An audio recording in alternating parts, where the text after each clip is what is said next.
4 তারিখ কি এইচএসসি পরীক্ষা হবে? কবে হবে এইচএসসি পরীক্ষা জানালেন শিক্ষামন্ত্রী। আমাদের এইচএসসি পরীক্ষা 2024 সালের অনেকগুলো পরীক্ষা স্থগিত করা হয়েছে, কিন্তু অনেকে বুঝতে পারছে না যে তাদের এইচএসসি পরীক্ষা কোন দিন থেকে আবার শুরু হবে। অনেকে অনেক নিউজ দেখে বলতেছে তাদের এইচএসসি পরীক্ষা নাকি শুরু হবে 11ই আগস্ট থেকে। আবার অনেকে বলতেছে তাহলে 4 আগস্ট কি পরীক্ষা হবে না? আমরা আজকে সেটা ক্লিয়ার করব যে তোমাদের 4ই আগস্ট তোমাদের এইচএসসি পরীক্ষা হবে কি না।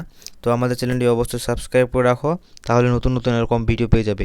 তো প্রথমে আমরা যদি তোমাদের যে স্থগিত নোটিশটা আসছিল সেটা যদি দেখি, তাহলে দেখতে পাবো যে তোমাদের আগামী 28 তারিখ থেকে 1 আগস্ট 2024 সালে পরীক্ষা স্থগিত করা হয়েছে।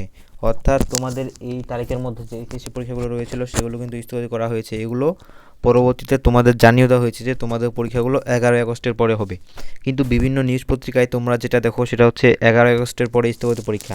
অর্থাৎ 4 আগস্টের পরে যে পরীক্ষাগুলো ছিল ওগুলোতে হবে সেটা বিষয়ে কোনো স্পষ্ট ধারণা না পেয়ে তোমরা আসলে বিভ্রান্তিতে পড়ে যাও যে তোমাদের এইচএসসি পরীক্ষা আসলে কবে থেকে শুরু হবে। তো আমি আগেও বলেছি, এখনও বলতেছি যে তোমাদের এইচএসসি পরীক্ষা শুরু হবে 4ই আগস্ট থেকে আবার।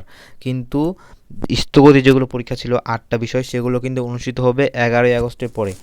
আর 4ই আগস্টের থেকে যে পরীক্ষাগুলো হবে সেগুলো হচ্ছে আগে যে রুটিনটা ছিল তোমাদের এইচএসসি পরীক্ষার, বোর্ড থেকে যে রুটিনটা প্রকাশ করা হয়েছিল সেই রুটিন অনুযায়ী 4ই আগস্টের পর যে পরীক্ষাগুলো ছিল, অর্থাৎ 4ই আগস্ট যে পরীক্ষা ছিল, তারপর 5ই আগস্ট, 6ই আগস্ট এগুলো পরীক্ষা আবার 4 আগস্ট থেকে নিয়মমাফিক অনুষ্ঠিত হবে। কিন্তু স্থগিত যে পরীক্ষাগুলো রয়েছে, অর্থাৎ যে 8টি বিষয় স্থগিত করা হয়েছে তোমাদের পর্যায়ক্রমে, সেগুলো 11ই আগস্টের পরে পর্যায়ক্রমিকভাবে তোমাদের ধাপে ধাপে অনুষ্ঠিত হবে। সেটাই আমি তোমাদের আজকে বলতেছি। তোমরা বিভ্রান্তিতে বা গুজবে কান দেবে না। তোমরা তোমাদের প্রস্তুতি নিতে থাকো। 4ই আগস্টে তোমাদের যাদের পরীক্ষা আছে অথবা 5 আগস্টে যাদের পরীক্ষা আছে, তোমরা পরীক্ষার জন্য প্রিপারেশন এখনই নিতে থাকো। সময় কিন্তু খুবই কম।